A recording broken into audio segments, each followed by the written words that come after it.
Greetings, all you wonderful Mycadelites out there and new Mycadelic converts. Greetings to you all. Thank you for joining us for a brand new episode, a great episode with Larry and Carlos from Decriminalize Nature Oakland. They join us for an amazing conversation about their efforts to restore our roots and decriminalize nature, plants, fungi, get back to the freedoms that we once enjoyed before all the restrictions and rules and regulations and hierarchies and power came and disconnected us from our roots of being one with nature, learning from nature, being educated about the benefits of nature and entheogenic plants, and getting us the proper sort of support, guidance, and wisdom about these things and how they've been used in, traditionally for thousands of years, and how they're used in our modern context. And with Larry being involved, the founder of ERIE, Entheogenic Research, Integration, and Education. It's erievision.org, where they provide resources for integration, education, entheogens, and research, as they say in their name.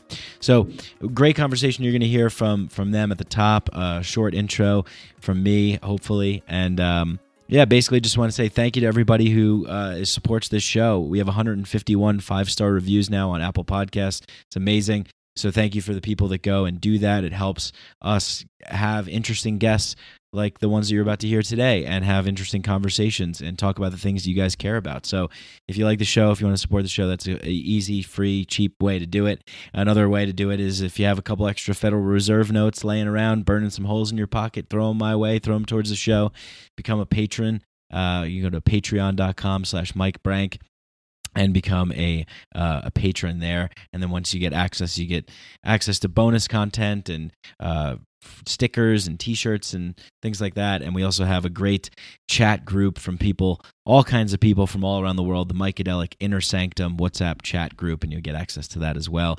Continue this conversation forward. I think that's one of the most important things, and one of the things that I like a lot is that bringing people together in this community to share trip reports, information, ask questions, tell stories, look for some tips, advice, and those sorts of things. So I'm happy to have that. And, I share resources in there too, like ERIE, like Decriminalize Nature, like what they're doing, sharing that in the group, getting the group to talk about that. So it's kind of almost like an extended version of the podcast with more of a collaborative feel to it. And we just keep the conversation going 24/7. So awesome stuff there. Got a lot of great podcasts coming out with some awesome guests. And I'm really looking forward to releasing. I have some in the back catalog that I haven't released yet with some people that I did a little while ago, and my apologies for that. But sometimes you get backed up with these things. They'll be released soon. I don't have much else to say. I think that we covered a lot of ground in this conversation. I could go on a rant about how important it is, that we need freedom, that we need to connect back to nature, all the injustices that have been happening, all the I guess I am going on now. I am going on a rant. But no, I'm not. I'm just keeping it short. But, all the problems we face with drug addiction, substance abuse, I went to the premiere of a documentary film last night here in Denver called Dosed, about a Vancouver woman struggling with addiction. And she goes in, she has psilocybin mushroom experiences, and then Iboga experiences, and Gabor Mate's in the film, and Rick Doblin's in the film, among many others. It was just a great story, but, this is happening on such a large scale. There's such a large problem with the opioid crisis and, addiction and trauma and PTSD and OCD and chronic depression and anxiety and just a lot of the things that we face in this modern world that we've built for ourselves, this world that was built out of this disconnection with nature. We're seeing that really, the cost of that is really very taxing, very, very troubling to a lot of people. And reconnecting with nature, restoring our roots, making these entheogens available, giving people the choice to choose how they wish to interact with the world around them, and the natural world especially, is one of the most important things. So I'm just so happy that Decriminalize Nature Oakland exists, and they're doing this, and Decriminalize Denver here is doing this, and the vote is coming up on May 7th. So if you haven't voted already, vote yes for initiative 301 to decriminalize psilocybin mushrooms in the city and county of Denver, Colorado. And that's what we're doing here. We're getting back to what really matters. We're getting back to giving people the option to have healthier, happier lives, and to really kind of get back into a better framework for humanity to exist and coalesce with each other, one with harmony and respect and peace and respect for the freedom of an individual to choose what suits them the best. And as Decriminalize Nature Oakland says, support the inalienable human right to develop our own relationship with nature, and that's what's so important. So without further ado, let's get in the conversation. It was a great one. All the links, all the information that you would ever want are in the bio, and also I put in some links to some other podcasts that these guys have been on because we kind of centered the conversation around Decriminalize Nature Oakland, and then we talked a little bit about ERIE. But if you want to hear more about that, there's other shows, there's other resources, and you could always go to their websites and check out more. But it was great talking with these guys. I hope you guys are going to enjoy it too. Thank you to everybody who listens. I really appreciate all the love and support out there. Right back at you. Without further ado, let's get in the conversation with Decriminalize Nature Oakland and ERIE with Larry and Carlos. So thank you guys. Psychedelics are illegal not because a loving government is concerned that you may jump out of a third-story window.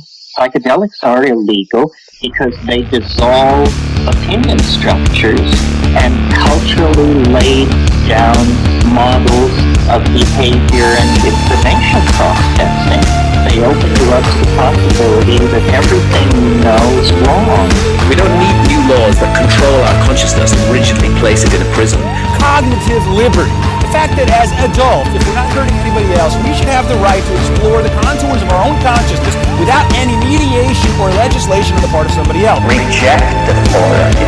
Authority is a lie. Or is it perception? Information is power, but we have to seize the opportunity. The opportunity.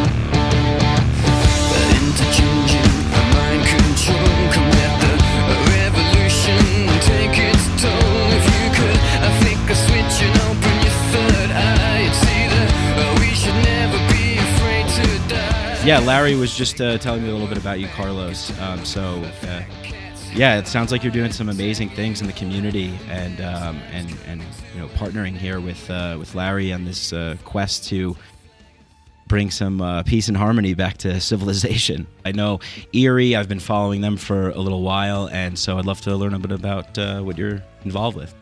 Yeah, so I used to work in politics for about 8 years, actually a little longer. Primarily here in Oakland. Moved to Oakland in 1998 and worked with the congressional office for a while, worked with the city council office for a while. I was the chief of staff to the council president while Jerry Brown was mayor. My boss at the time was the council president. So we passed a bunch of legislation. I left that office in 2006, started my own development services company. My master's is in environmental science. My bachelor's is in biology and anthropology. I lived for 3 months in the Ecuadorian rainforest. Did my first ayahuasca journey, to the extent that's relevant, when I was 23 in the rainforest, and with a curandero there. So interesting connection there. That was with the Ashwat tribe. So the environmental sustainability and social justice has always been a part of my background. I was a community organizer for a while as well before I got into politics. So as I got into the world of building and construction, I did it primarily out of the desire to be creative and build physical spaces. And slowly over time, I began to infuse those physical spaces with aspects of sustainability. So we did, and historic preservation. So we had a triple bottom line approach to our construction projects, which included sustainability and historic preservation, social good and sustainability, as well as profit. And then most recently, I've started projects that look at spiritual values as well. So quadruple bottom line now approach to development. So that's sort of my background in terms of my work in the world of decriminalizing nature it just happened because I had an experience that was very profound, and I found this community here in Oakland, which is a tremendous community. And they were interested in advancing the cause of decriminalization. And since I had been involved in the cannabis decrim process, I offered to help. And that's how I got here. Ah, amazing. I mean, it's, such a missing part of the political,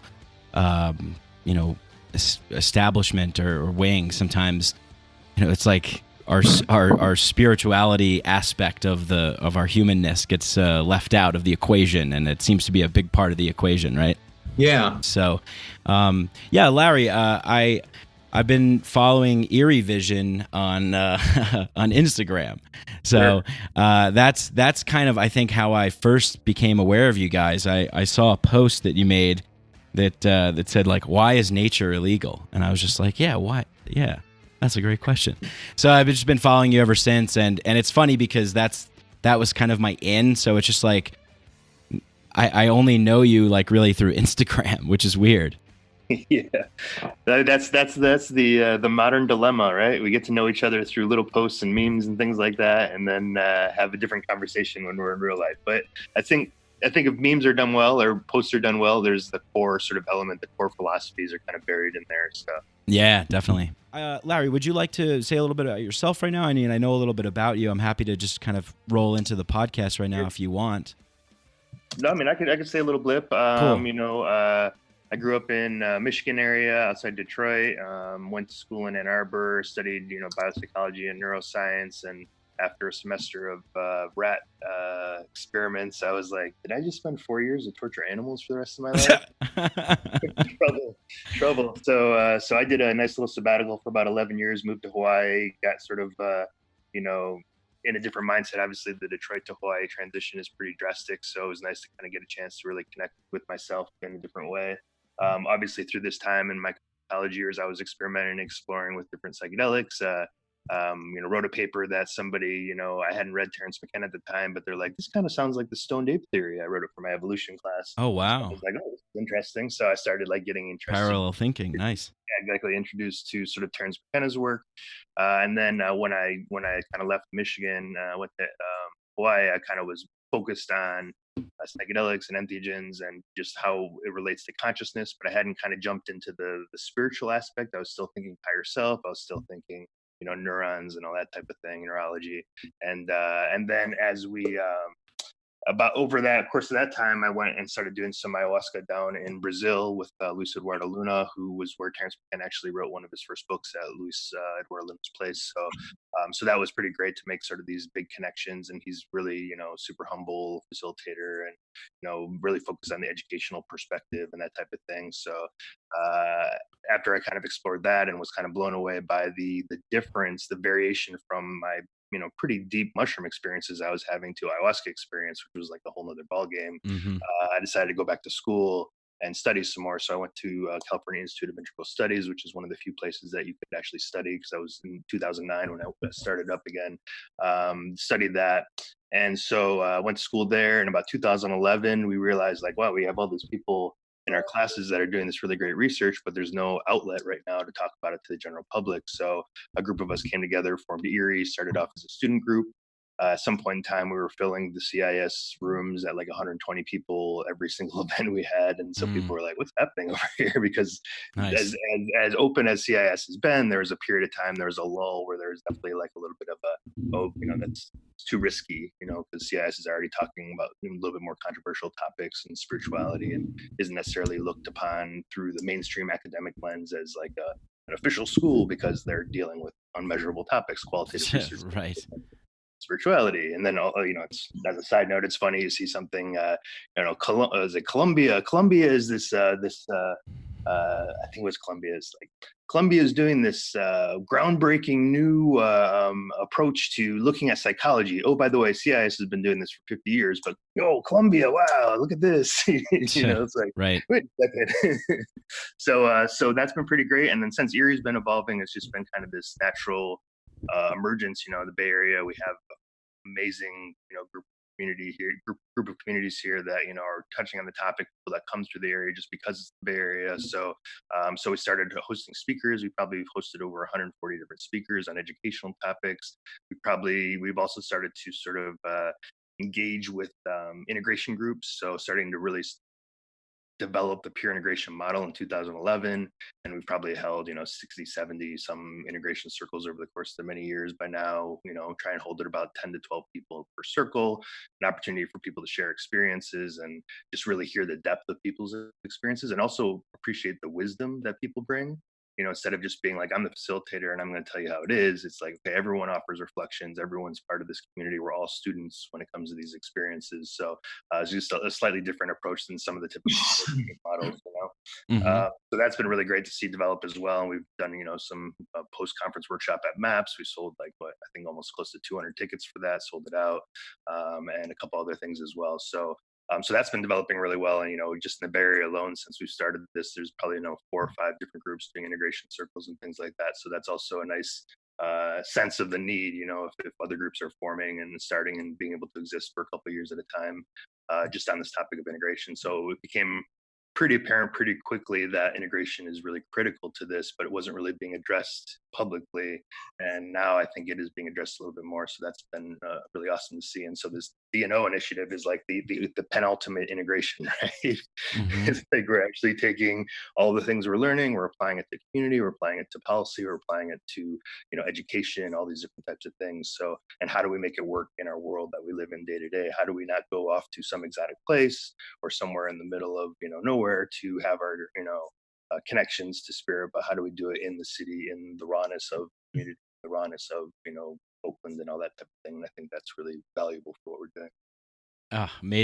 Amazing. I just I'm kind of just blown away a little bit because I recently just had this profound kind of remembering or reminder of just how amazing of a time it is that we live in, and recorded a little intro to my last podcast about how the internet and psychedelics, converging at the same time together, really, connecting people, allowing for more of awareness and education about these things, giving people more opportunities to have these experiences, and then offering resources to then integrate those, slowly building this over time. And now we're seeing this kind of collective manifestation of this consciousness come to fruition, and it's truly an amazing thing to see. It's sort of it's so nice for me to have that realization, because I think initially I was very militant and aggressive in my approach to what I believed in. Liberty, cognitive liberty, freedom. This is ridiculous. This is a crime. Very kind of aggressive in my manner of fighting against something. And it just reminds me of this Buckminster Fuller quote that I love so much, where it says, in order to change things, don't fight against the current paradigm, build a new model that makes the old model obsolete. And I really think that's what's going on here. I'd like to believe that. I think that's what I see. And just by, being a part of what's happening here in Denver and knowing things are happening elsewhere around the country, in Oregon and other places, and with you guys, and seeing the work that you're doing and what you've built with ERIE, and watching the testimonial videos on the Decriminalize Nature page and hearing those stories from people, this is exciting. This is very exciting. Yeah, I'd like to take a moment to give a shout out to Donald Trump for galvanizing the consciousness awakening moment. I'll also just add one thing so that we make sure we really plug this into our effort here today, our podcast, is that what is really unique, and I think Larry certainly touched on this, but I'd like to give it a little bit more energy, is what's unique about the Oakland DNO campaign is just the focus on creating roots deep into the Oakland community, coupled with the decriminalization, the legislative decriminalization, right? So at the state, federal level, as people work to decriminalize various plants and entheogenics, or what would be known as drugs, I suppose. It's also important to be doing the facilitation work to get into the communities that are most impacted by injustice, by histories of colonialism, And so that's the work we're doing as well. So sort of two-prong approach, going deep into our communities, building capacity within the African American community of Oakland, the Hispanic community of Oakland, Asian community of Oakland, building the kinds of relationships we need to do to build a sustainable long-term effort of creating that consciousness awakening process that every city and every corner of the world will need, while we're also looking upwards and getting legislation passed or resolutions passed that would protect this work on the ground. Yeah, amazing. Thank you for sharing that, Carlos. This is amazing. You know, you joked about thank you for Donald Trump, but really, you know, sort of collective shadow has risen here that we need to deal with. And you know, as I was talking about before, how I said that I used to view this kind of separation, fighting against something. You know, really, we're looking at all of humanity as being one whole thing that needs to be integrated, and we see this shadow rising. And now is the time, I think, that we need to collectively work to integrate this. Yeah, we've certainly seen it. Yeah. So I'm interested because you guys are running a educational campaign to decriminalize nature, which I just think is fantastic, right? Because you're cutting to the core and really posing the question to people, why is nature illegal? Why are we cut off from nature? Why are we sending people to jail, tearing families apart and ruining communities because we're alienating ourselves from this once sacred connection that we used to have with nature? That's the way that I interpret it. Maybe you guys can explain it a little bit more as to, you know, I think I was watching a YouTube video how you kind of formed and came together. You mentioned that you all just happened to be in the same room at the same time and, you know, started talking and went on for hours and really were talking about these things. I'm wondering, you know, the formation of Decriminalize Nature. Can you walk me through that a little bit? What were some of the thoughts? What were some of the concerns? What were some of the issues that got brought up that you guys mulled over, debated, and thought about? I'd love to know that. Carlos, you want to go on this one? Sure, yeah. Well, it was actually interesting process. I'll tell it from my perspective going in, and then I think Larry can certainly share it from his. But I had an amazing journey on October 20th, and that was a plant-based experience after spending 35 years of trying to wake up, so to speak, and just finally needing that extra push. And I had this incredible experience with an entheogenic plant, fungi, and I had to, and the experience was so extreme for me that so awesome that I had to figure out what was happening to me. So I started digging around and looking up communities in the Bay Area that would help explain the scientific process that occurred. And I ran into Robert Stanley, Sacred Garden Community, and he plant talk and explained a bit of the science behind it, which was fascinating. And there I learned about a community that existed, San Francisco Psychedelic Society, ERIE, Sacred Garden Community, and I learned that there is this tremendous underground community here in the Bay Area, and particularly in Oakland, that is really has been for decades advancing this work of integration and facilitation. We had a meeting just to say hello to each other. I gave them a tour of our facility here in 30th and Telegraph, which is a consciousness co-living, co-working community that we're building. And so we all just gathered around to discuss the future here on the site. And someone, it was about 12 people who showed up. It was just sort of spontaneous, Larry and others. And one of the participants said, after I told him I'd worked in politics for a while, hey, why don't we do a decriminalization effort? And everyone sort of said, yeah, that'd be fun. And we sort of let it go as we continued to do introductions. But at the end, that person persisted and said, why don't we do this? And I said, if you all are in, then I'm in. And everybody said we're in. And then it sort of happened from there spontaneously. But the way it all came together was all very serendipitous to begin with, people just showing up on this day that had no real agenda. And from there, it sort of rolled. We created a steering committee the steering committee concluded that whatever we do, however we move forward, will always come from a place of love as the core value that drives us, since that's one of the things that we get from our psychedelic experiences is the core essence of that as dominant value in helping heal society. And so we decided that would be our core value that we would always pivot around, and so that was the beginning, and that was in, I think, December of 2018, maybe January of 19. Yeah, so it's been happening pretty quickly, which I think is what's also been beautiful and speaks to both what Carlos was speaking about, the sort of long-term sort of in parallel process has been going on in the Bay Area community, Oakland specifically. You know, Oakland is home of like the biggest psychedelic conference in the world with psychedelic science every couple of years. So it's kind of a natural place besides, the actual underground community, but also people recognizing it above ground as well.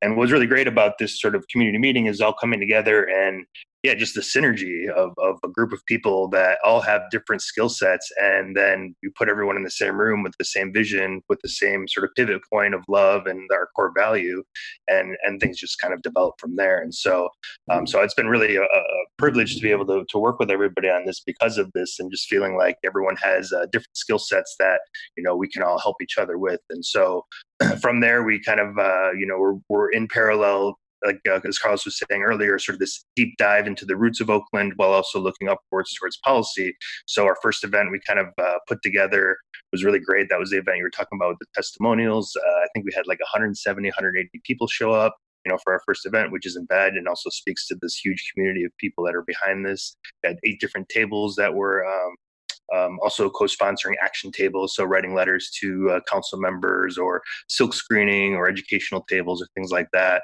We had a beautiful canvas by Chor Boogie, who kind of set the backdrop for it as help us canvas, which was really nice too. And I think the key with this too that we were talking about is, we have the community here in Oakland. So to go just kind of with the one psilocybin, which is great, and psilocybe mushrooms, which it's fantastic that it's happening, but we were worried that it might sort of fragment a community that's already kind of maybe isolated, and so we wanted to bring everyone together in that regard, and also that I think in general. We're really talking about accessibility a lot, and so there's some concern with Compass Pathways and some of these other organizations that are charging $7,000 to $10,000 a gram for synthetic psilocybin.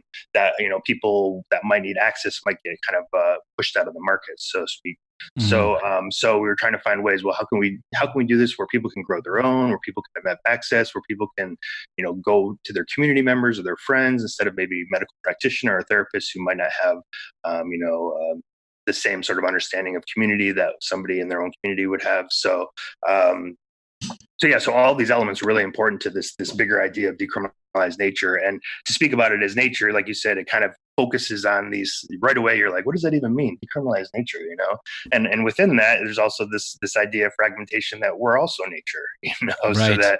so that we, so just that tagline alone has been really great to sort of strategize around and really understand the deeper meanings of it as our own personal core community, but also talking to other people about it, because it speaks to, the prohibition of entheogenic plants. It speaks to our relationship to nature over the course of time. It speaks to millennia of colonization of plants and decolonizing nature, which has happened well before the 50 years of, drug prohibition in the U.S. So, mm-hmm. So it's a really big conversation we're trying to have while at the same time sort of focusing locally.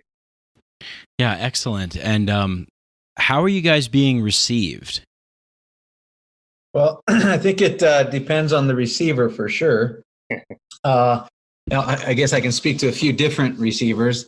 One, there are those who are doing this work already in the community and that we are supporting through our efforts. And of course, we're being received by them very well because we're trying to create an umbrella or I suppose a force field of safety here around our city for them, and hopefully that grows to become the state, and eventually, if it gets enough momentum in the U.S. and beyond. Mm-hmm. By the elected officials, there is certainly a learning process, and when we talk about decriminalizing nature, it certainly causes a lot of people to wonder and scratch their head about what that means. But once we explain to them that I can grow all the oranges I want, but for some reason there's I've been restricted from growing, say, my own medicinal mushrooms, even though they've been around, magic mushrooms, even though they've been around for millennia. People begin to ask the question, yeah, that is curious. Why is that? So it's a big educational process with respect to elected officials, because we're undoing 50 years of conditioning of people telling us that these things are bad. With respect to the broader statewide levels, as Larry mentioned, there are those who would choose to decriminalize the specific compounds. There are those who would choose to decriminalize, quote unquote, all drugs, and we support it all. But our particular cause is really about our relationship to nature and looking at this from an ecosystem approach. That is, we're all connected. It's all connected. When we start to disconnect things from each other is when we get into what led us here to begin with, that process of no longer recognizing the interconnectedness of everything. So we're trying to keep that path in our focus of the interconnectedness. So even at the statewide level, there's varying levels of, understanding of what we're trying to achieve. Nice. Yeah. And you mentioned that it's really the focus on nature. So you guys aren't getting involved with synthetic substances. It's plants, fungi, nature, and leaving it to that. And the conversation that unfolds around that with people that may never have considered that notion before, do they understand that, or let me try and rephrase this better. Like, how is that going with the conversation of trying to kind of decipher drugs from nature and plants? Is that, because you made a good point about I can grow all the oranges I want, but I can't for some reason grow these certain kinds of mushrooms, right? But there is this sort of long-standing, I don't know if you want to call it puritanical kind of way of thinking, colonizer, imperial way of thinking of, well, we don't, as Graham Hancock says, like, we don't favor these altered states of consciousness. We favored this alert, present state of consciousness, this rational sort of field of consciousness. So I'm wondering, is there something there with that too, with this resistance or the resistance that you might face from on the educational front with people? Larry, may I take this and hand you the baton? Yeah, please. You said, give me the baton. Is that what you said? May I take this one? Yeah. Okay. Really what we're doing is we're going after about 300 years, perhaps more of, a greater societal force is changing our relationship with nature. And the intention behind that change has really been the monetization of the world, right? We've changed the human experience on planet Earth to be one from integration with the planet and the ecosystem to detachment in order to fill a role providing services that enables industry to grow. So it's had its benefit, but in that process, we've suffered many ailments, depression, PTSD, all the things that come from detachment. So we're taking that head on within the context that we now are in the face of serious climate change. Our relationship to the planet to sustain us as species is at risk. And we're having that conversation globally. But we really need to talk about how it happened and how we rewind things a bit to look at the very beginnings of our relationship with this planet. And our relationship with the plant world and the natural world is fundamental to our continued successful evolution on this planet. And that means reestablishing our relationship with these plants that we have co-evolved with. So at the core, that's the conversation we want to have. Yes, there are compounds like LSD and others that have benefit for PTSD and depression and other ailments. And yes, we should have that conversation, and others will have that conversation. We're trying to have a very clear conversation about our relationship with the natural world and what it means to be human on planet Earth. Amazing. And real quick, just to touch on one thing that might get missed is I really like Carlos's sort of metaphor of looking at these as something that we can, vegetables or fruits that we can grow in our own yard. And actually, I've seen a recent movement too around cannabis where people are talking about treating it like vegetables and not like alcohol, and to get the government out of sort of our relationship to this nature. So it seems like that conversation is also starting to bubble up. So it's really nice to be kind of right at the forefront of having that conversation, and not only just talking about, our relationship to nature, but also how we don't need a gatekeeper to have that relationship with nature. Right. Yes. Yes. Well, this is great because I think I have a deeper understanding of where you guys are coming from now, and it's a beautiful one. It's a beautiful vision, and it's in my opinion the correct one. Really with a lot of roots, right? And hopefully it spreads like the mycelial network does, and I think I see that happening as well. So it's an amazing thing. A lot of the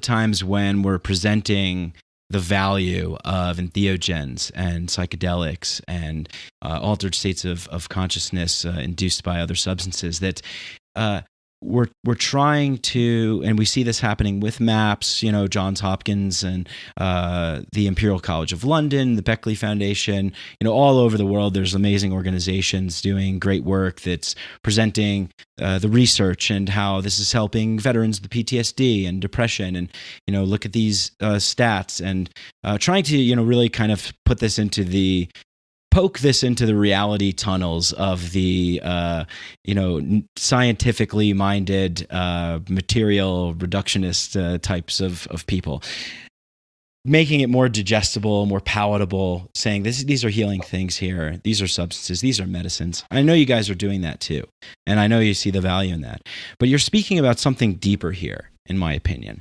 You're really talking about getting us back to really a way of life that is more in alignment with the human spirit, with what you said, Larry, earlier, that we are nature. I'm not sure if you guys maybe you guys posted this. You said, I saw this on Instagram. We're not defending nature. We are nature, and we're defending ourselves. Mm-hmm. Yeah, I've seen that before too. It wasn't our post, but I do like that one.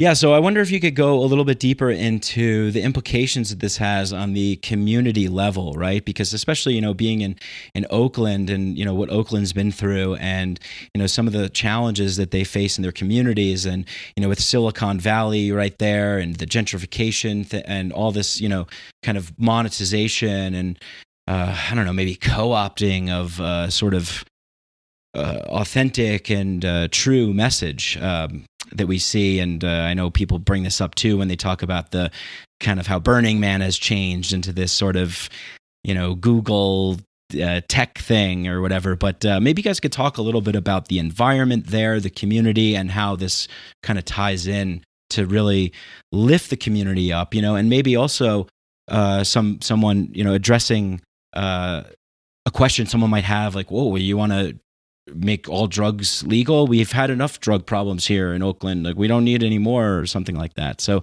maybe if you could speak to something around that. I know it's kind of a big question and a little convoluted. I apologize for that.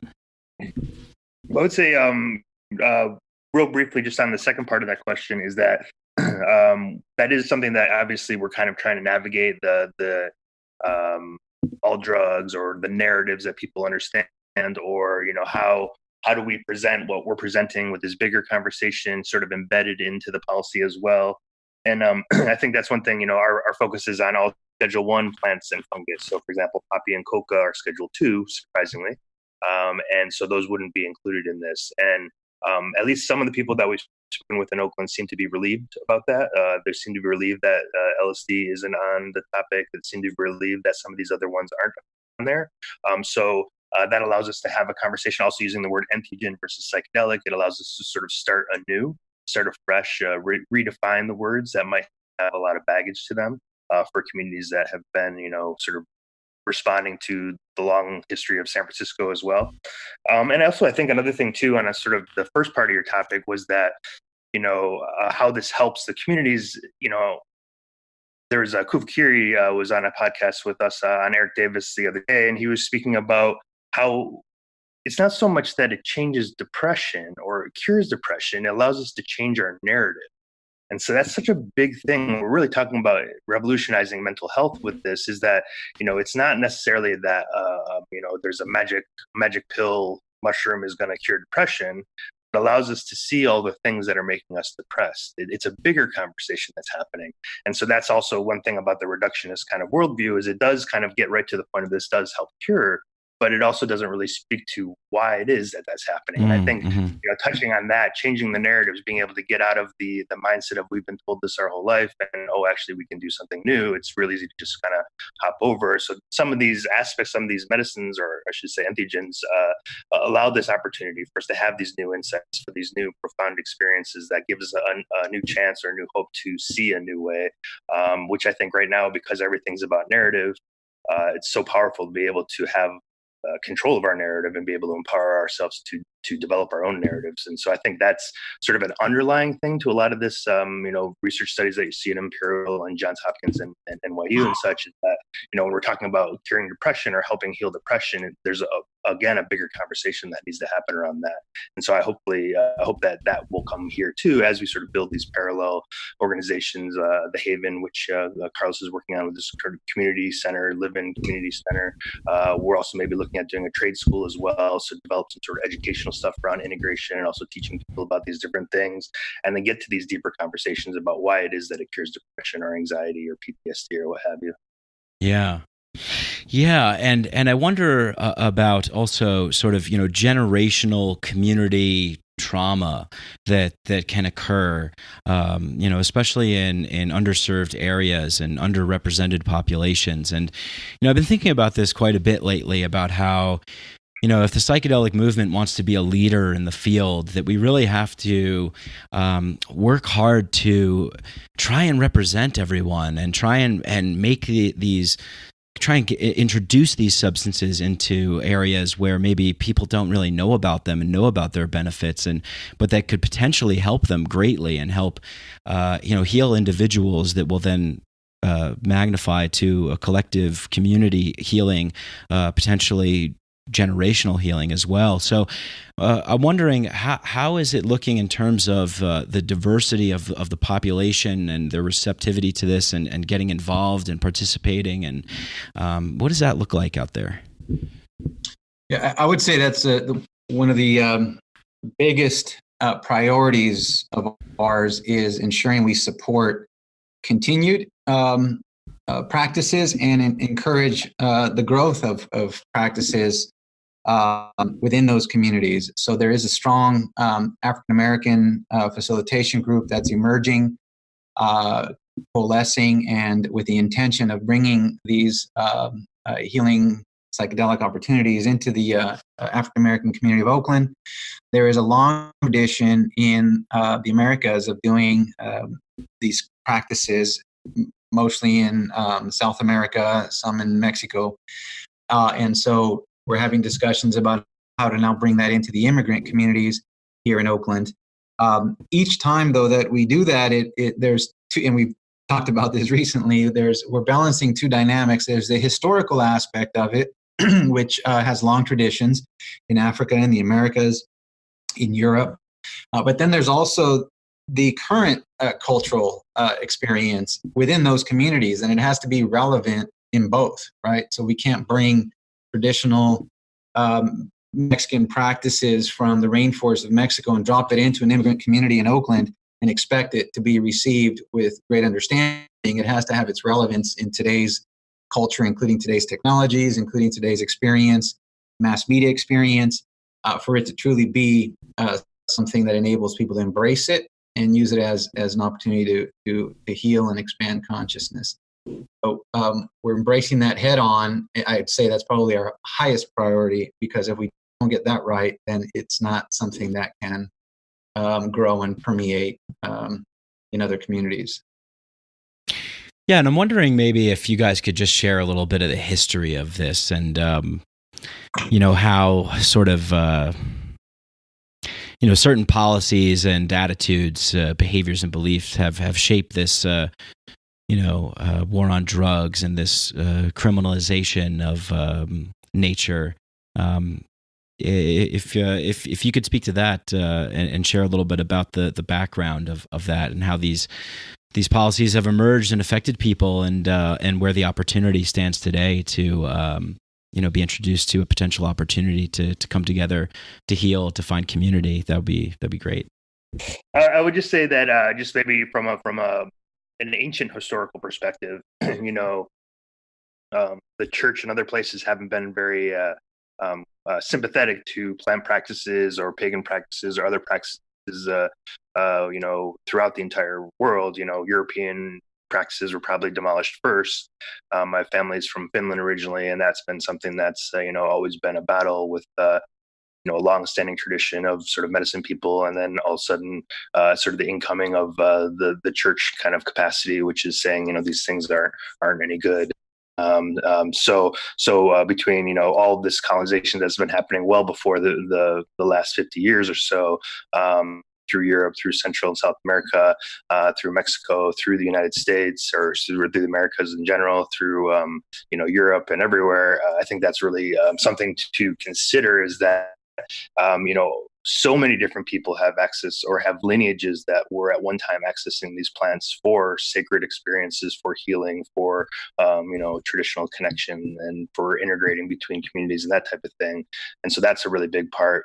And I think Carlos can probably speak a little bit more to this more recent scenario, but I think there's the war on drugs with opium back in the 1930s or 1910s, I should say, in California, and then we started with marijuana, the reefer madness, which is like I think the late 30s, if I'm remembering that right. But it started with the Marijuana Stamp Tax Act, and then we had in the 70s, which is where the Controlled Substances Act came in with Nixon, and that was pretty clear. Through one of Nixon's associates recently, that it was more about ending people's anti-war agendas. So going into hippie populations, according to the quote, hippie populations in Black communities. Right. Yes, that was I believe John Ehrlichman. Yeah, exactly. Yeah, we had to criminalize their behaviors. Yeah, exactly. Carlos, do you want to continue on? Yeah, just sort of grounding it in local politics, since all politics are local. And I'll sort of start from there. We had some meetings with some local offices. It's interesting because the more that you meet, the closer you get to the ground of communities of color and their elected officials, the more undoing of the fear and anxiety from the war on drugs has to happen through the educational process. And what I mean by that is that those folks who are representing communities of color, particularly African-American communities, since it's probably been the most impacted by the war on drugs. The love of community also creates the fear of the impact of drugs. And that's been generated in the last 50 years. And so to undo that fear is really a lot of effort. And it's worth it, right? Because we're talking about human beings here. So going through this process, we have to focus that there's a lot of energy that has to go into meeting with leaders in the African-American community, in the immigrant community, in the Hispanic communities, and put in the time and the effort to educate folks on the benefits of these plants and fungi. If we look at the trajectory of humanity over the last 1,000 years, we've seen a lot of good things happen. This whole process of industrialization, of commodification, has led to a decrease in infant mortality and better health, less getting eaten by predators, that kind of thing. So there's benefits to it, but we now find ourselves at a point where we have to undo the damage that was done by in the 20th century by the war on drugs. And so our general position as DNO is, we do recognize that the whole war on drugs in general, are a public health issue where it gets to abuse, where it gets to self-medication and addiction because of the use of drugs and alcohol and any other thing that people use to sedate. That is a public health issue. It's not a criminal issue. And so we recognize that. But with respect to the plants that we're organizing around, plants and fungi we're organizing around, the reason that we're choosing these is because it helps the process of awakening as well, to have people question some of the dynamics that have happened for the last couple hundred years at least. Yeah. Grounding it really is at a concrete level about fear and dealing with the fear that exists in our communities. Yeah. Yeah. And it has been going on for such a long time. It's strange. It's like we've, as humanity, as this collective human species that we are, it seems that we've been through a period of time in our history where we've kind of just been like locked in our room with our head down, drinking coffee, like, trying to write a paper or something. We're just like so focused on like building something, and we've left out. We haven't went outside. We've left out we forgot to take a break. Go inward, think. We're just kind of on this course.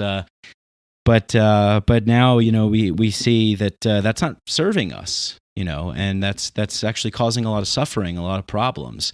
And like you said, we turn to these other things that our society endorses, alcohol and caffeine, and the kind of cultural message that gets put out there, and it's a challenge to undo that.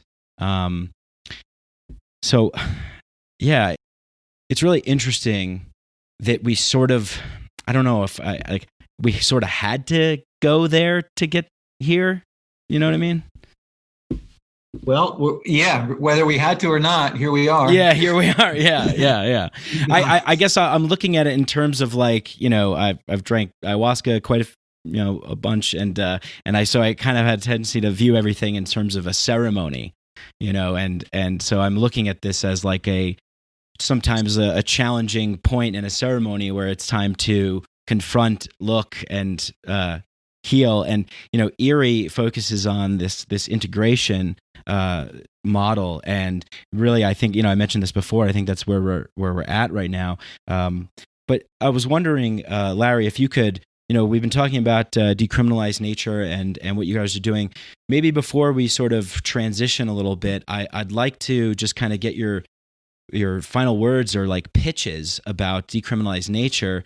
Really, kind of solidifying what it stands for, and then just maybe telling people how they can support and get involved. Sure, definitely. I think that there's my final pitch on Decriminalize Nature. Just do it. Yeah. Nike. Commodified. Damn it. I think all the things that we've touched on here. The biggest thing for me is when I think about Decriminalize Nature, what our agenda is, what our intentions are. It's really about key thing, accessibility. That's really key. Making sure that people who need access can have access. Also, to not commodify the sacred plant. So finding out models and methods for us to do like collectives or things like that, so people can hold each other, but not necessarily have to put the capital around the plant itself or the fungus itself. Another thing too that I think is important is to differentiate with what's happening with cannabis, that if it's not medical, it's recreational.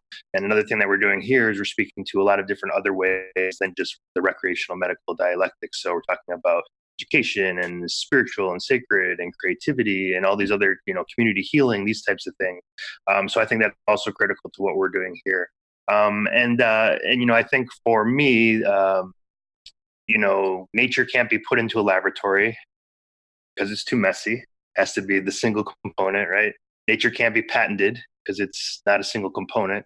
So a lot of these things too are relevant to the conversation. It allows us to sort of detach from this other model, like you said, the Bucky Fuller. We're sort of creating this new model, which is an old model. So we're just sort of reconnecting back to the old model again, which is also nice. I think there's also a sense of like the history here. It's like we're not like creating a new wheel. We're not trying to do anything outlandish. We're just sort of saying, hey, why can't we have this relationship with nature? So for me, my pitch would be to say, to open up these opportunities for people to reconnect with nature. Not that everyone needs to do this, because that's not the case, but that it should be available for people who do want to explore and heal and find new meaning or new narratives in their life.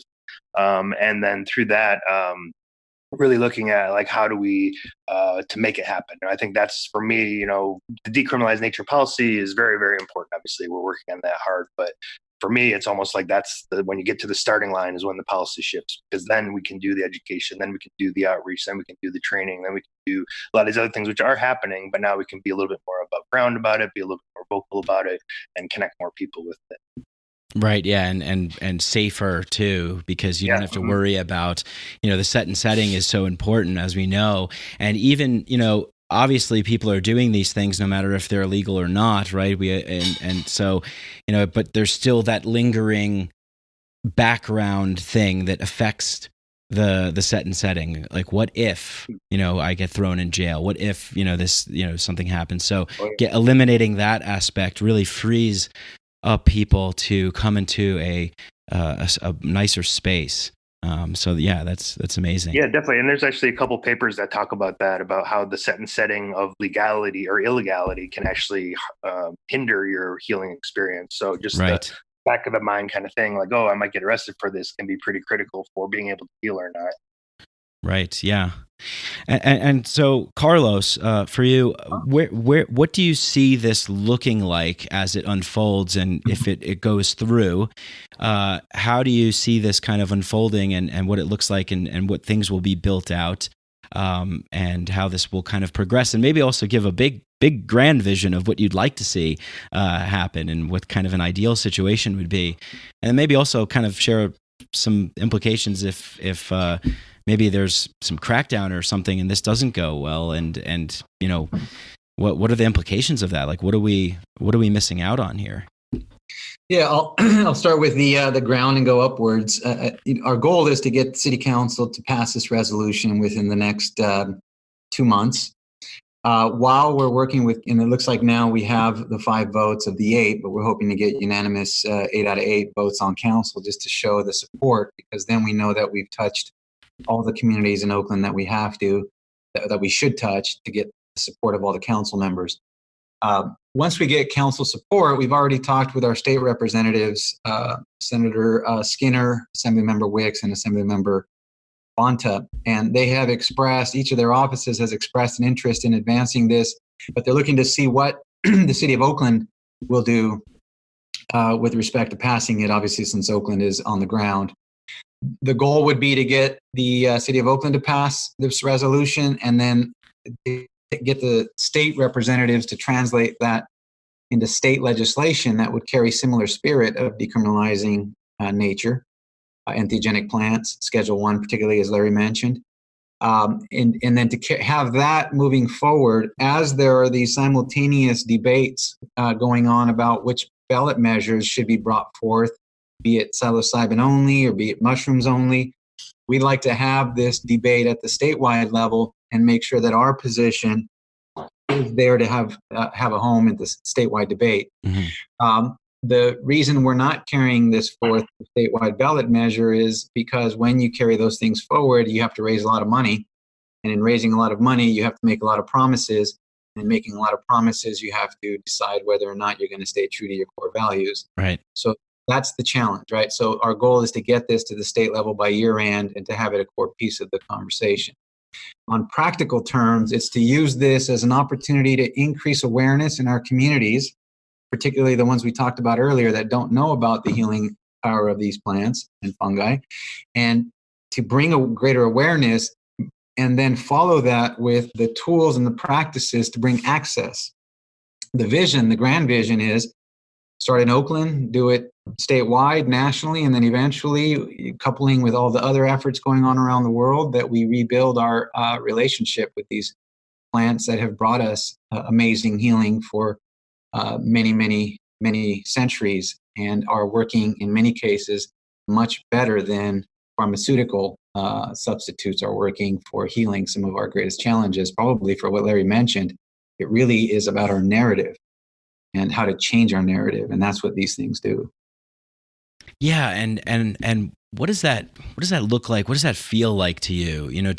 To have this happen, to have this manifest. I mean, what kind of society, community can you envision being a part of, and what does that feel like? If you wouldn't mind sharing kind of that vision from, obviously entheogens can really connect us to one another, help us find the others, bring us more into a loving and compassionate worldview, more openness and respect for people. So, yeah, I'm wondering What's interesting about the time we find ourselves in, and I've made this pitch to my investors that, and for the projects I'm building around consciousness is, we find ourselves in a really interesting time where we no longer have the enemy across the pond pushing communism. So it's no longer capitalism versus communism as grand economic and political paradigms that have us entrenched in a particular economic and political model. It's wide open now. We know that capitalism, quote unquote, has won, but now we're going to start to transform it from within. And I think there are a lot of people who are afraid of that, but and so they're still perpetuating fear in the form of terrorism and other things that they push out there. But really, it's happening in the Bay Area. We have this tremendous movement to transform capitalism from within, whether it be compassionate capitalism, whether it be conscious capitalism. But people are really exploring ideas of what that looks like, and these plants will help us get there. So there's that dynamic happening. And then there's also, of course, the internet that has just exploded, and the generation of millennials coming into the workforce now and into politics and transforming the world now. They grew up in a world where information was completely accessible quickly. And the ability to take information, transform it to knowledge, transform that to wisdom is happening in an exponential pace now from when I was growing up and when I was young. So the people coming into the political world and economic world are much more informed than I was at their age. So that's a beautiful thing. I'm 50, by the way. And then the third big dynamic is our big push coming from the recognition that climate change is real and we don't know what the impacts are going to be. This is causing a consolidation of humans across the world to really think as one neural network. And as we're doing that, these plants and our relationship to nature, right? Our relationship to nature is going to help and expand our capacity to visualize what's possible. In my own personal journey, in the last 30 seconds here, I spent years meditating, doing yoga, running, working out, trying to just overcome some of the karma of my ancestors, the burden and the beauty that I was handed by my ancestors. And I have a complicated story growing up. But I was stuck in a worldview that was really defined by my default mode network. So my first mushroom experience completely did away with my default mode network, as we know happens, and it completely expanded my worldview. These conflicting paradigms that I had going on in my mind, these paradoxes that were causing me internal disruption because I couldn't resolve some worldviews that were happening in my mind that happened with all of us. Suddenly, it all just came together. I saw, well, I won't go too deep, but I saw the beauty of the entire universe, our purpose here, and the clarity that came is the clarity that these plants and fungi can offer the world. So it's really, I think, a tremendous opportunity now to bring it forward. Yeah, man, that's awesome. And with a clarity that one can really only experience through direct experience, through having the experience. Not this clarity isn't only limited to that, but with the kind of clarity that you get from this direct experience, connecting back with nature, ingesting plant substances, medicines, entheogens. This is super important for the human experience. I know, Terence McKenna had said the outlaw of psychedelics is equivalent to if there was an outlaw on sex. It's an incomplete human experience, and really the kind of clarity that you feel from this is unparalleled, and that's. It's a profound thing, and it's a special thing, and I think it's available to everybody, and everybody has the right to participate in being a part of nature. So it's wonderful work that you guys are doing, and it's tremendous. I hope that this goes through, and I wish you the best of luck with these efforts for sure. How can people support you? Yeah, I think first and foremost, one way that people could support us, you could go to our website, decriminalizenature.org, or info@decriminalizenature.org for our email. So support us through volunteer or fundraising. We could always do that. But I think most importantly is if you live in Oakland, to call or write your elected officials, let your elected officials know that your constituents are behind this initiative. And that will help, because it won't be just us showing up in the offices talking to everybody, but it'll be the larger community having their voices being heard. Excellent. Carlos? No, I support what you said, Larry. Come to our website, decriminalizenature.org. Is that our website, Larry? Yeah. learn what we're doing and initiate it in your own community as you're hearing this. If you need support, reach out to us. Larry and others are fantastic at offering support and guidance, and we're happy to help support your efforts. Yeah, and I'll just add, I recently made a kind of a testimonial video for Decriminalize Denver, just talking about my psilocybin experience and how it's helped me heal some trauma and pain, and the importance of this. And I encourage everyone out there, really to in order to push the needle forward, if you feel comfortable doing this, please come out of the psychedelic closet, share your experience, and maybe if you feel compelled to. Including Decriminalize Nature in that message, and kind of sharing that. I think anything we can do to share and spread awareness and educate and share our personal stories, really when you humanize these things, when you put a face and a story to it, that it really has an impact and helps people know that they're not alone and that we're in this together. So that's my if I can kind of throw that out there as a voluntary initiative for people to do, if that's cool with you guys. Yeah, definitely. That's great. No, I think that's a big part of this too, is sort of coming out of the closet and letting people know that, you're connected, or, because we've been actually surprised by quite a few people that we've had conversations with, that after the conversation kind of let us in on like a direct family lineage connection, or someone else that's doing this work, or a friend that's really into this work. And I think there was some statistic with cannabis policy that was saying that the number one thing to shift cannabis policy is not necessarily to be smoking cannabis, but to know somebody who smokes cannabis or who ingests cannabis, and that actually is the significant shifter in people's ideas around it, because they're able to get through some of the propaganda and some of the stigma that's around it, saying, oh, I know somebody like that, and they don't, follow any of these things. So coming out of the closet, letting people, even if it's not publicly, but letting friends and family know, is pretty significant as well. Yeah, I remember one of my first jobs was a sales job, and my boss was telling me, like, it takes people 7 times hearing the same message before they really get it.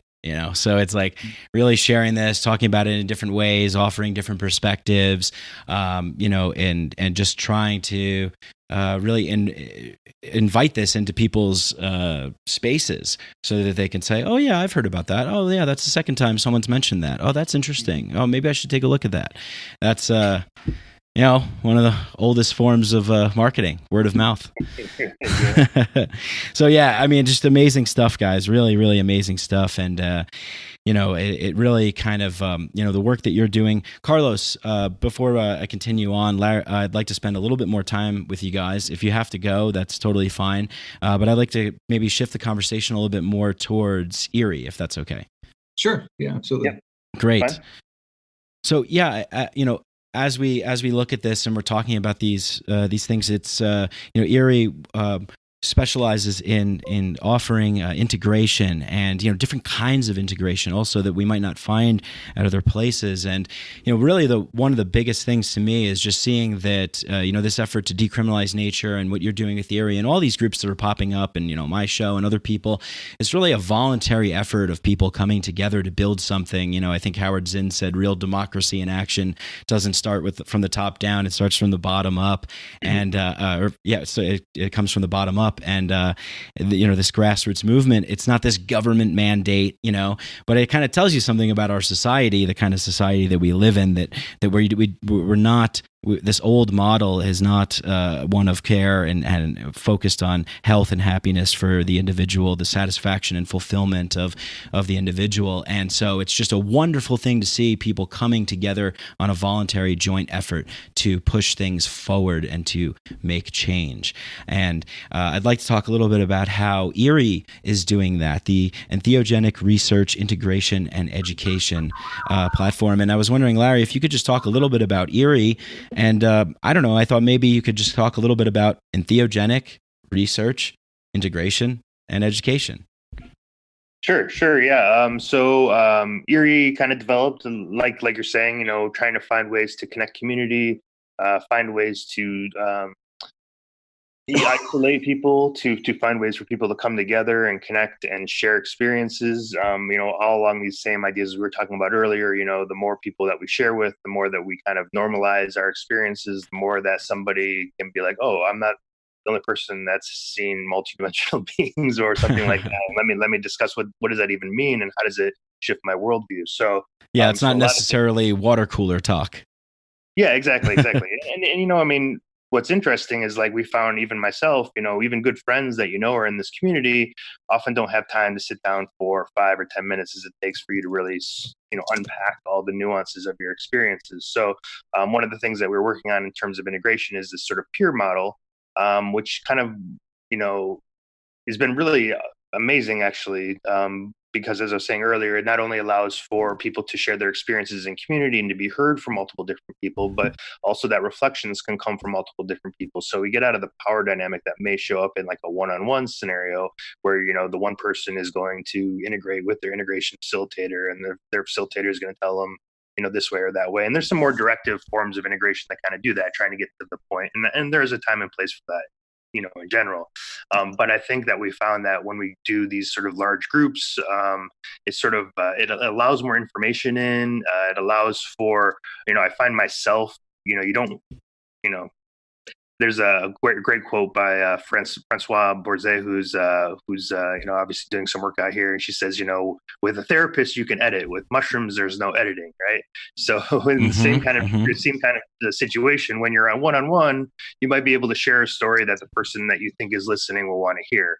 But when you're in a group of 10 people, you just kind of have to be raw with it, because everyone's going to have a different opinion of what your story is. So that's been also really helpful, just seeing people kind of get vulnerable and raw with their experiences in a way that's held, obviously, with a larger group context. But then hearing the types of experiences and the philosophies, and it's, from a facilitation point of view as a peer, it's great just to be able to hear and have an opportunity to see someone's view of consciousness, because that's what people are sharing. This is what I saw when I was in my visual experience. And so that's really a precious gift that's being sort of offered, not just to the integration group, but to each of us in general, and helps to sort of hone what it is we understand of consciousness and thought and depression and PTSD and spirituality and education and creativity and all these things. So so that's been kind of our focus for a little while. We have a lot of different ways and models we're going about doing it, but I think what's key with sort of this upcoming Decriminalize Nature resolution and a possibility of us developing a trade school is that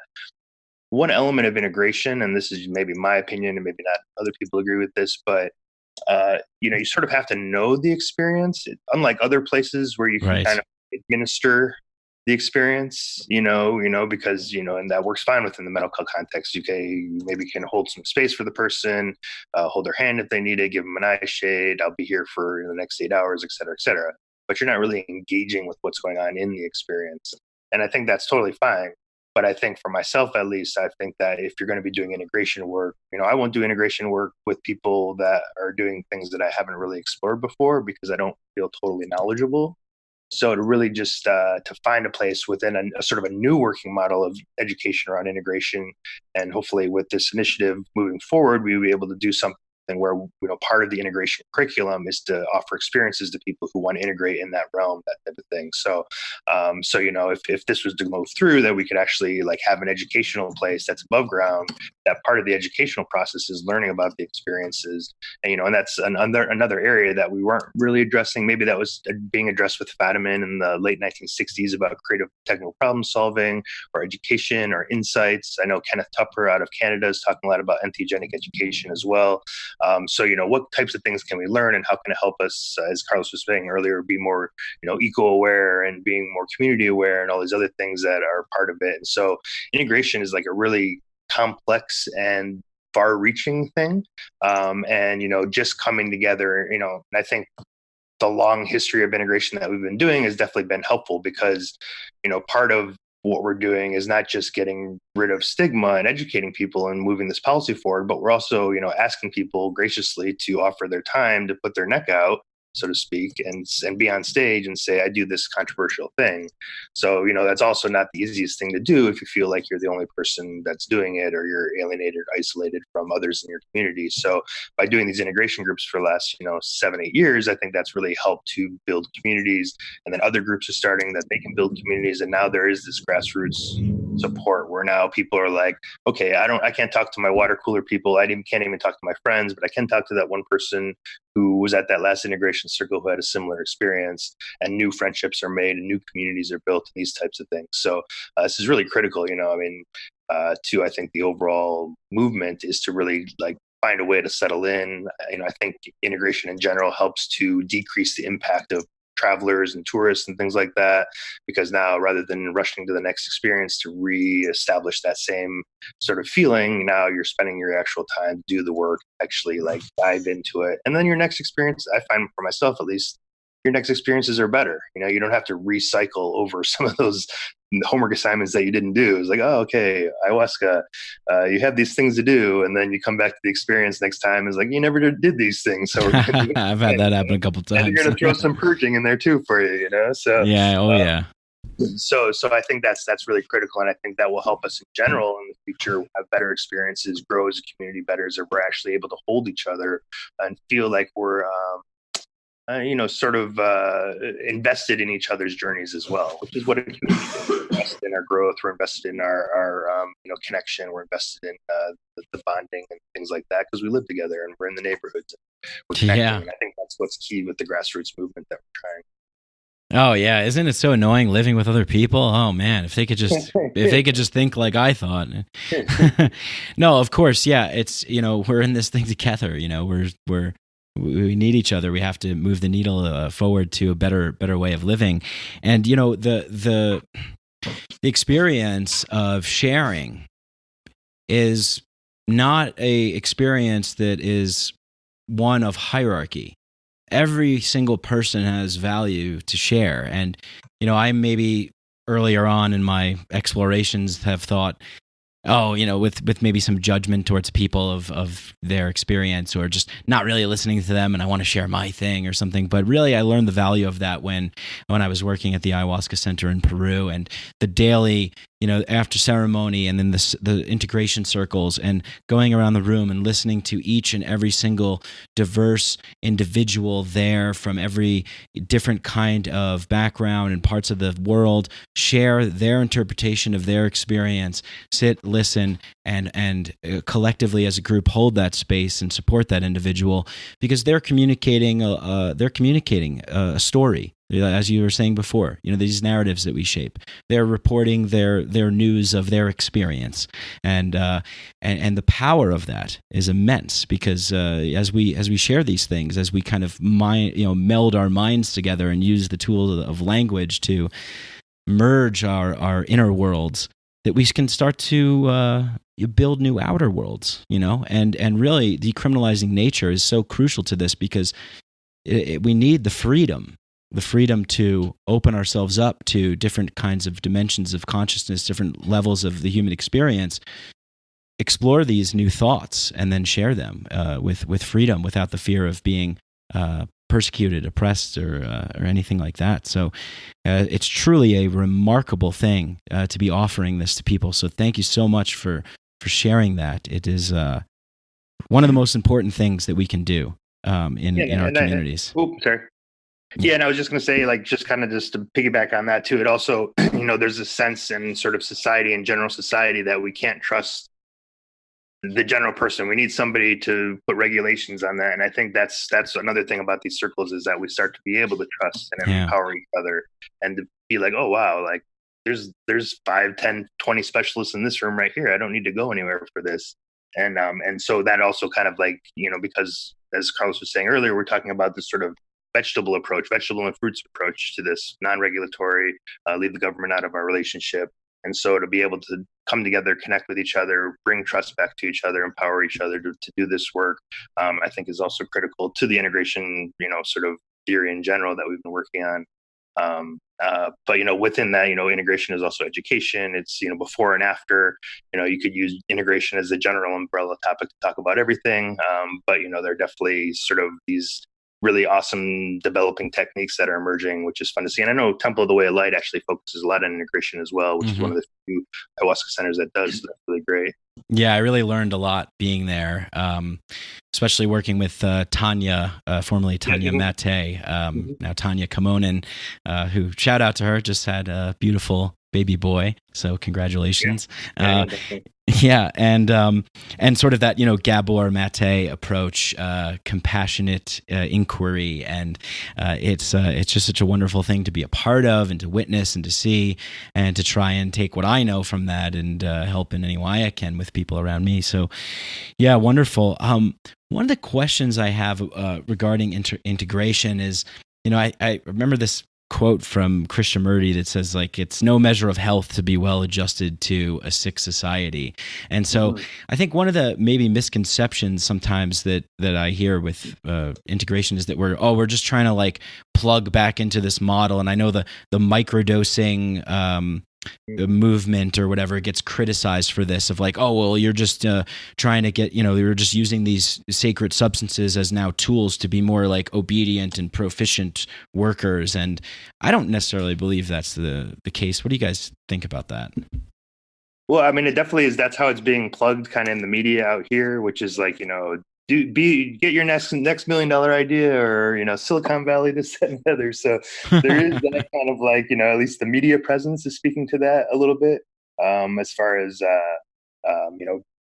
microdosing. But I think there's a sort of a deeper level that you just sort of speaking to about integration is plugging back into a sick society, which when you really some of the dissertation work I'm working on right now is really breaking down integration into kind of 3 or 4 different capacities. You have assimilation, accommodation, and synthesis.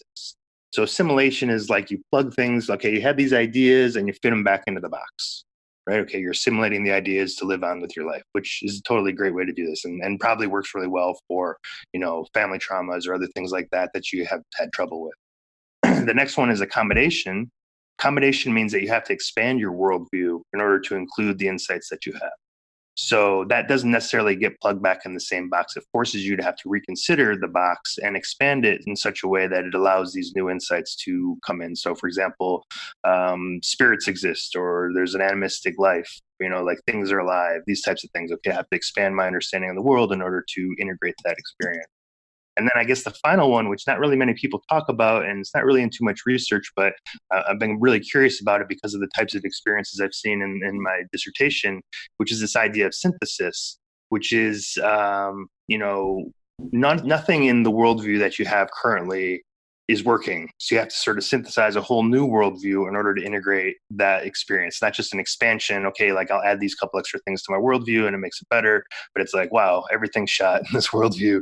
I need to sort of recreate altogether. So that's really an interesting sort of additional element. So for example, I could imagine that a hardcore materialist who doesn't believe anything in spirit, it might be different for them, whereas I might be, we just have to accommodate to include spirit.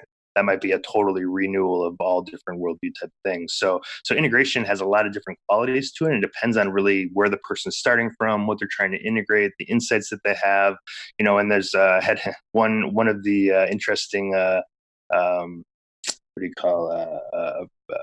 transcripts we have from one of my dissertation quotes was really great. And he had a whole nother idea of integration, which really doesn't kind of fit into any of these, which is the idea that, we're doing it wrong with integration because this realm is the illusion and our soul home is somewhere else. And we're actually integrating the illusion, this realm, into that experience. So he was saying we're not integrating that experience here to this world, but we're learning as much as we can. So when we go back to our original soul home, we can bring all this back. Wow. So, depending upon your worldview kind of shifts what you think about integration. But I think that's critical and key. And that was what's great with Tanya. And I think we also, Julie Megler, who's the chair board of ERIE, and Tanya and Kathleen McLean did a workshop at the MAPS conference, post-workshop, or the Psychedelic Science 2017 conference. And so that was really great because you got to see the different worldviews, you got to see the different approaches, you got to we did like experimental moments where, each person kind of transitioned between each of our different groups to see the different ways that integration looked. So I think that's key. Right now we're still learning about it, which is great. But to really keep these ideas in mind, like you say, we're not just trying to plug back into society, but we're trying to use these insights to see how society shifts and changes and moves according to our new ideas. Yeah. Amazing. So we're heading up on almost an hour and a half. We're probably going to wrap soon. I was wondering, before we do, we've kind of been talking about this from a little bit of a high level approach, and I was wondering if you guys might want to share some experiences that you've had that were very profound and eye opening, or really impactful on you, and then how you maybe integrated those. I don't know if we're going to have enough time for the kind of the full details of the experience and the integration, but whatever comes to your mind that you feel comfortable sharing, and that'd be interesting to hear. I'll give a quick 30-second kind of way out there one, just for the fun of it. My challenge is always, and I think many of our challenges as human beings, is what do we do with death, right? And infinity, meaning the possibility of everything. Mm-hmm. My first experience as a 7-year-old, I had this really deep experience where I tried to reconcile what infinity was, and it tormented me for all of 30 years. Like Woody Allen and Annie Hall. There you go. And but coupling that with nothingness, right? You get nothing and you have infinity, and what the hell is in between is our life. And so, but you have to reconcile those, or it's just kind of can torment you a bit. So I had this wonderful mushroom experience where I actually saw the infinite, and I had a wonderful ayahuasca experience where I experienced the nothingness. Wow. And both of them were real in my narrative. They felt very real, and they reconciled all of my loose threads of life, so to speak. So it just brought a high level of peace, but it's what I needed, right? Other people need other things, but that was my particular unreconciled challenges. Right. Yeah. A high level of peace. So important. And death, something that doesn't get talked about so much. It's this taboo thing. It's this scary thing. And it's this horrible thing. And, people aren't even allowed to die the way that they want to. They have to be hooked up to machines and all this stuff. And, the Johns Hopkins studies that showed the ease of anxiety around death. This is so important, and so, wow, to have those experiences, amazing. And definitely a big part of what needs to be addressed in our world today, for sure. Larry? Yeah. Yeah. Okay. So, for me too, same thing, I think for me, it was, the experiences that shifted my perspective from this is my higher self to, oh, there are other things out there, yeah. Maybe I can still think to myself, oh, maybe that was just my higher self. But there's definitely the profound experiences with ayahuasca where there's a multidimensionality to it, where the fabric of the universe was pliable and you can move through it. Yeah. But there were beings on the other side that were telling me things that there's no way in hell that I would have been able to imagine any of that stuff. So it's how is my own head, I think Benny Shannon, who's an ayahuasca researcher, said, if ayahuasca is a representation of the mind, then we have a lot more to learn about the mind. Yeah. Just paraphrase, something like that. So I think those were pretty powerful for me as far as shifting this from okay, this is something that's internal to oh wow, this is a more of a unity oriented or a connection oriented. And I think the key with ayahuasca too is that it's not this it's unity, but it's a different kind of unity. Whereas the Johns Hopkins studies talk about this unitive mystical experience, this blissful experience, everything leads to one. With ayahuasca, I also had this sense of multiplicity is the one. So everything is, one is in everything instead of everything is one, and allows for the nuances and the richness and diversity and sort of the characters of all these different things to really stand out. And I think that was really profound for me as well. Yeah, amazing. Yeah, I just almost got chills when you were describing that, because I've experienced that too. And it's like, man, how do you bring that back to this world and explain that? It's like, leave it up to the experience. I think just like we were talking. Sometimes those experiences are best just to just knowing that it exists. Right. Even if you bring it back, just the awareness of oh yeah, that experience is available. Right. Yes. And then that informs your life. And yeah, I just keep thinking about the Terence McKenna sex, comparison. And, it's like trying to talk about it or something like that. And it's just like, okay, maybe you just have to experience that. And, yeah, such a great analogy. Well, guys, it's a pleasure. Really, it's been a great conversation. I've really enjoyed the both of you coming on today and sharing these wonderful things that you're doing. For people that want to get involved, all the notes will be in all the links will be in the show notes. Decriminalizenature.org. Go there, get involved. ERIEvision.org, and any closing statements for the record, I guess? Anything that maybe I didn't ask you guys wanted to get to or mention? Speak now or forever hold your mushrooms. Carlos, you want to go? No, I'm good. Thank you. I'll hold my mushroom. Nice. Yeah, I think in general, just a lot of gratitude for, like you said earlier, that this sort of voluntary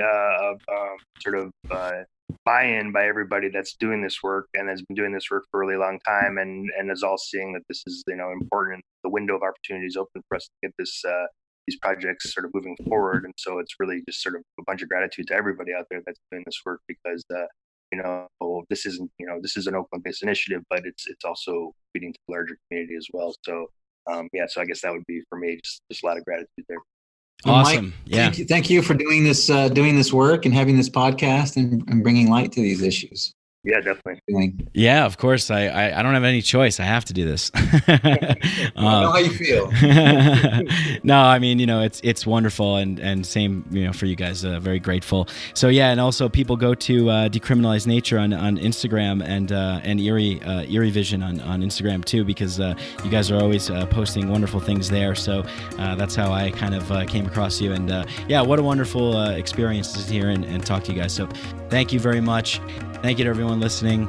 Go check out that stuff. Larry, Carlos, it's been a pleasure. Until next time, everyone. Peace. Mike, thank you very much. Yeah, appreciate it. Bye-bye.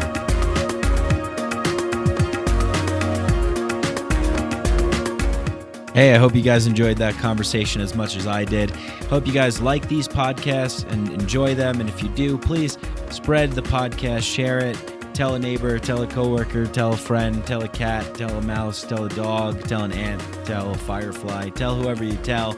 Share it, spread it, like it, all that good stuff. If you really love the show, you want to go a step further, you really want to help us out, leave a 5-star rating and review on Apple Podcasts, and go to patreon.com, Patreon/Mike Brank, and patreon.com/Mike Brank, and you can donate as little as $1 a month, $2 a month, whatever you want.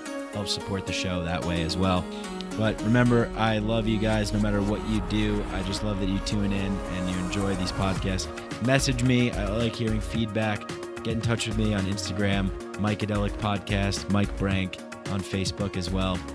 And thanks to our sponsors, Synchro and Hemp Bombs. If you want a discount on ketogenic and plant-based nutrition products, go to Synchro and type in the code Psychedelic at checkout to get 20% off.